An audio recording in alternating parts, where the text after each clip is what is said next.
9 chapters, now it starts to become really hard-hitting. Because you understand that, wait just a second.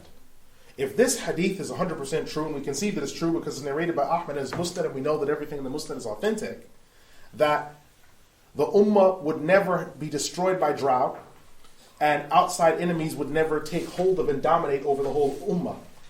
If we hold the position that the vast majority of the ummah is engaged in some type of shirk that is hidden and major, that would mean that when people are engaged in major shirk, they're no longer from the ummah that's believing in the Prophet Muhammad sallallahu alaihi wasallam. They're from outside of the ummah. And this would mean that people from outside of the ummah are in control of the affairs of the ummah.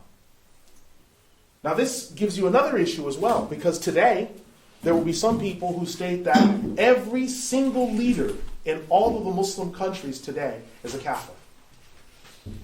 They're kafirs. All of the leaders of Muslim countries today, they're all kuffar. All of them. Yes, there are 48 Muslim majority countries. Yes, every single leader, minister, king, ruler, they're kafirs. Yes. And the armies, they're kafir armies. Right. And the scholars, they're pagans as well. Well, how do you deal with this hadith? And every time you show this hadith to them in the Musnad, they're always stunned. And say that, well, there's another hadith that's stronger than this one. Great, show it to us, we can look at it. And they never produce it. This has happened to me in London, in Manchester, in Leicester, in Birmingham. I had a crowd in Birmingham heckling me when I preached against Salafiyah. A crowd of 700 people heckling me like I was in a comedy club or something.